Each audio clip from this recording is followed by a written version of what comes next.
Spaceships, space pirates, rocks named Allison. FTL, Faster Than Light. A top-down roguelike strategy game developed by Subset Games, this swanky time waster swooped in from the shadows and ninja'd us all. You pilot a ship that belongs to the Galactic Federation. A federation which is in shambles after losing a war with rebel forces and is on the verge of collapse. The ship you pilot carries vital information to the survival of the remaining federal forces, and it's your job to deliver it safely to the Federation headquarters, located 8 sectors away in the galaxy. Before going out on your journey, you have the chance to name your ship and her crew, or simply fly off with what fate has given you. The first and only ship you can pilot is the Kestrel, and this iconic ship is the one you will be learning and dying in for hours to come. Yes, dying in.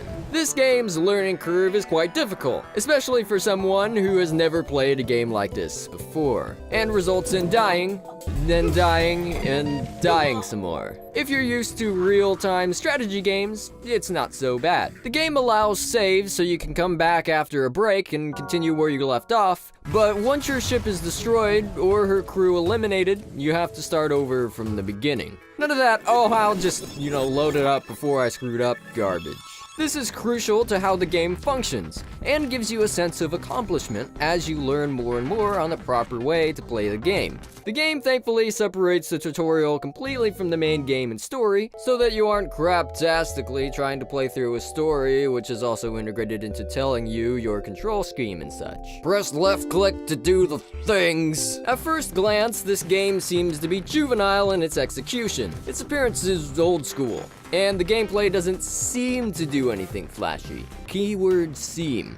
Someone passing by might see this game and think, hey look honey, it's one of those throwaway games that people use to pass the time. Like the Candy Crush or the Farmville. But minutes within playing the game, it's quickly realized that it's more detailed than it first appears. The game comprises of jumping between waypoints to advance through the game, to deliver your important information to rebel forces. The problem is you don't know what awaits you at each point. Once you arrive, you're given information on what you've come across, and you get to make a choice on what to do once you arrive. Do you fight the evil forces that are attacking you, or do you wait for your FTL drive to power up and flee on out of there? Some waypoints will be stores offering wares and ship repairs. And others will be moral scenarios where you have to choose between the risk and the reward. Do you send your crew members onto the distressed ship to help them with the giant alien spiders for more scrap, or could possibly lose a crew member? Do you fight a rebel ship to gain a crew member, only to get nearly killed in the process? Maybe you choose to do neither and run out of fuel anyway and get killed by the rebels as a result. The game seems awfully familiar to an old game I seem to remember from days past. Oregon Trail, anyone? Space Oregon Trail. This game has the journey that Oregon Trail has, and then some. Because you're constantly in life or death situations, and the game's scenarios are constantly changing each time you die and play it again, the game gets you into the heart of it all real fast and keeps you pinned there as you scream for dear life. The UI is the main driving force around the gameplay and gives you nearly everything you need to know and nothing too cluttering. If you need the info, just hover over it for more detail. The UI shows your current state of your ship, with things like the health, state of your crew, your weapon and shield cooldowns, how much power is being diverted to each of its systems, how much fuel and ammo you have, the amount of scrap you have, and the internal view of your ship, which tells you even more info. Enemy ships have this too. On top of the piles and piles of things you have to account for, you control the crew and what they're doing.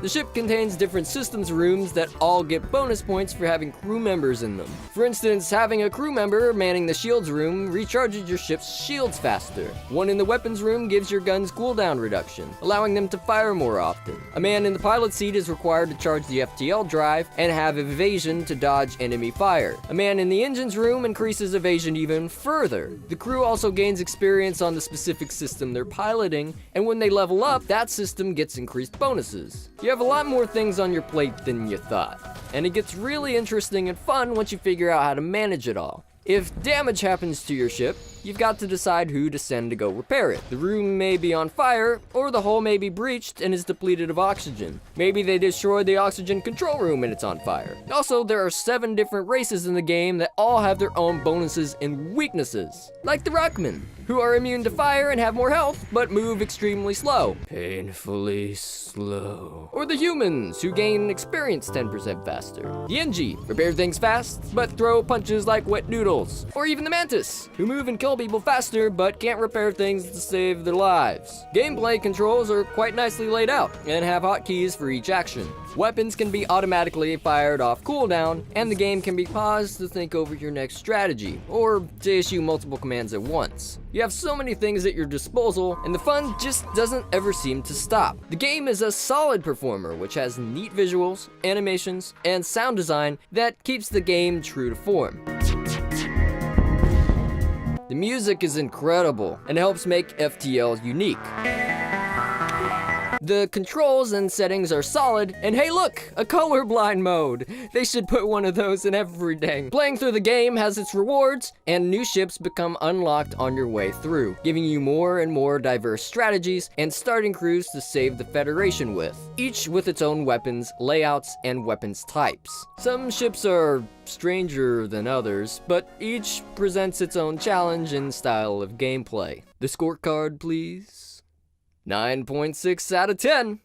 A nice fat A. FTL delivered nearly flawlessly in all categories, and received heavy triple scoring in gameplay, which is a necessary factor in keeping you interested in this game's type and genre. Gameplay came in at a heavy-hitting 9.8 for its strategic diversities, ability to engage the player in those strategies, and feedback that allowed the player to make clear decisions. Immersion came in at a fantastic score as well, with very good world building and mechanics that weren't distracting to your main focus at hand, which was to get as many supplies as possible to make it to the Federation headquarters. The plot was very good as well, but suffered just slightly due to the lack in complexity and storytelling. It isn't as important to a game so heavily reliant on gameplay and decision making, but it could have been more complex to bump up the score a little bit to be more memorable. Visuals were solid as well, but had the lowest score of any of the other categories. But at a solid 9, there isn't much to complain about here. What was available was done very well, but at times the backgrounds for combat and traveling waypoints could have varied a bit more as they tended to be copied and pasted, which hampered the score and some game immersion. The game was a rock-solid performer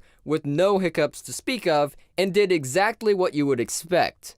In fact, I never once had to think about it, and its clean play earned it top scores. And finally, the replay value of this game is absolutely tremendous. With so many ships, races, weapons, enemies, and situations, this game brings so much to the table in its replay value. Since a big score of the gameplay is revolved around subsequent playthroughs, it's not a surprise it scored so well. And since each scenario can have different outcomes even with the same choices made, the game keeps you guessing and on your toes, even once you've come across every scenario in the game. Fate is up to chance. The quality of this game is top-notch. And even more surprising than its score is how much value it brings. This game brings hours upon hours of quality entertainment for a mere $10, all from an indie company that was funded through Kickstarter. So if you're looking for a single-player strategy game full of twists and turns that you decide, FTL has your back.